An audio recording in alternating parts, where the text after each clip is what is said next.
December 11, 1912. Translation by Sri Aurobindo. I await without haste, without inquietude, the tearing of another veil, the union made more complete. I know that the veil is formed of a whole mass of small imperfections, of attachments without number. How shall all these disappear? Slowly, as the result of countless small efforts and a vigilance not faltering even for a moment, or suddenly, through a great illumination of thy all-puissant love? I know not. I do not even put to myself the question.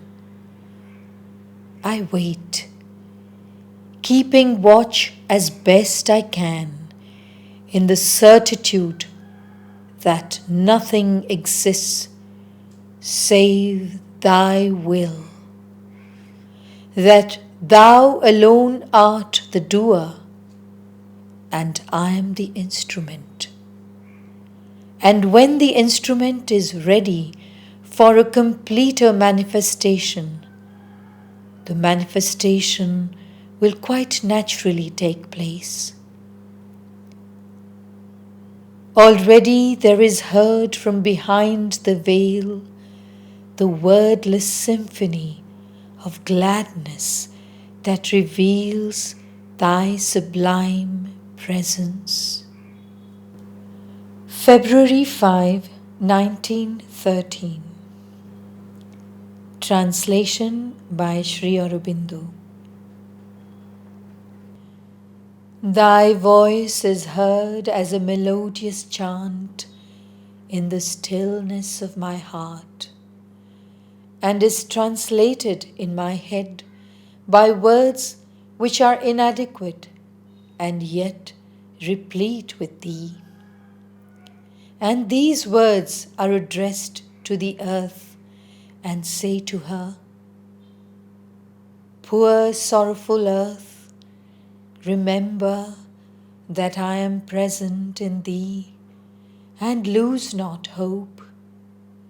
Each effort, each grief, each joy and each pang, each call of thy heart, each aspiration of thy soul, each renewal of thy seasons, all without exception, what seems to thee sorrowful, and what seems to thee joyous, what seems to thee ugly, and what seems to thee beautiful, all infallibly lead thee towards me, who am endless peace, shadowless light, perfect harmony, certitude, rest, and supreme blessedness.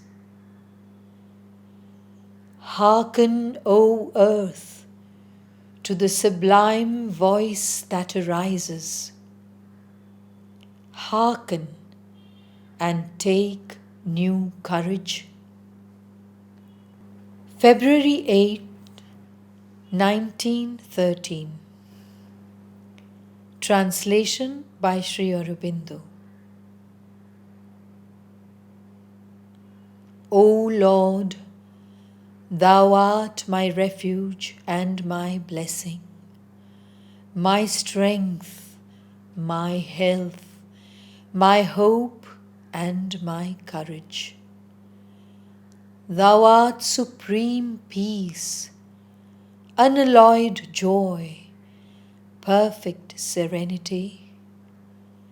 My whole being prostrates before thee in a gratitude beyond measure and a ceaseless worship. and that worship goes up from my heart and my mind towards Thee like the pure smoke of incense of the perfumes of India. Let me be Thy herald among men, so that all who are ready may taste the beatitude that Thou grantest me in Thy infinite mercy. And let Thy peace reign upon earth. February 10, 1913. Translation by Sri Aurobindo. My being goes up to Thee in thanksgiving, not because Thou usest this weak and imperfect body to manifest Thyself, but because Thou dost manifest Thyself, and that is the splendor of splendors, the joy of joys, the marvel of marvels. All who seek Thee with ardor should understand that Thou art there whenever there is need of Thee, and if they could have the supreme faith to give up seeking Thee, but rather to await Thee at each moment, putting themselves integrally at Thy service. Thou wouldst be there whenever there was need of Thee. And is there not always need of Thee with us, whatever may be the different and often unexpected forms of Thy manifestation? Let Thy glory be proclaimed and sanctify life. Let it transform men's hearts, and Thy peace reign on earth. February 12, 1913. Translation by Sri Aurobindo. As soon as all effort disappears from a manifestation, it becomes very simple, with the simplicity of a flower opening, manifesting its beauty and spreading its fragrance without clamor or vehement gesture. And in this simplicity lies the greatest power, the power which is least mixed and least gives rise to harmful reactions.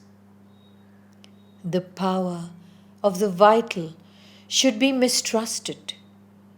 It is a tempter on the path of the work, and there is always a risk of falling into its trap. For it gives you the taste of immediate results. And in our first eagerness to do the work well, we let ourselves be carried away to make use of this power. But very soon it deflects all our action from the right course and introduces a seed of illusion and death into what we do. Simplicity, simplicity.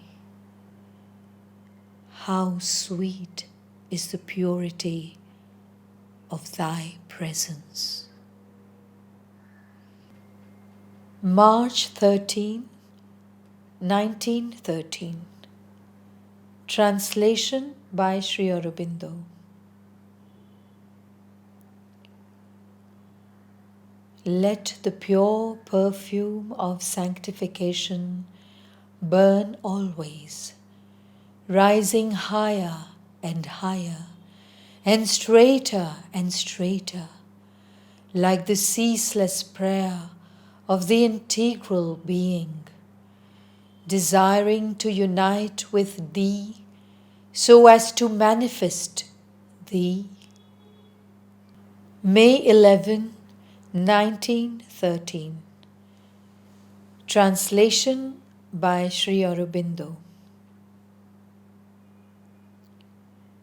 As soon as I have no longer any material responsibilities, all thoughts about these things flee far away from me, and I am solely and entirely occupied with Thee and Thy service.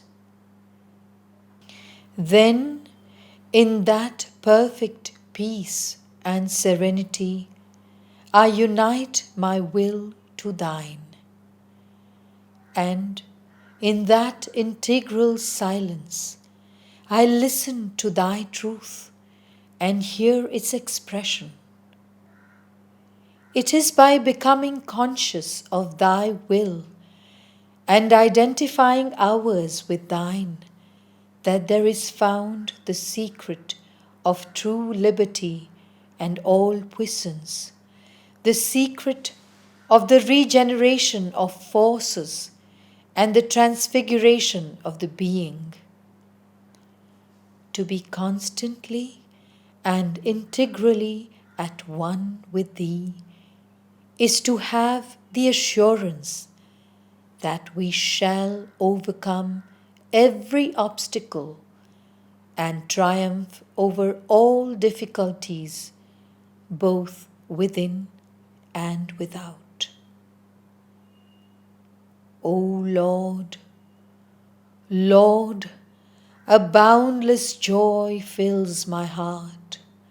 Songs of gladness surge through my head in marvelous waves, and in the full confidence of Thy certain triumph, I find a sovereign peace and an invincible power. Thou fillest my being, Thou animatest it, Thou settest in motion its hidden springs, Thou illuminest its understanding, Thou intensifiest its life, Thou increasest tenfold its love. And I no longer know whether the universe is I or I the universe, whether Thou art in me or I in Thee. Thou alone art, and all is Thou, and the streams of Thy infinite grace fill and overflow the world. Sing, O lands, sing, O people, sing, O men. The divine harmony is there.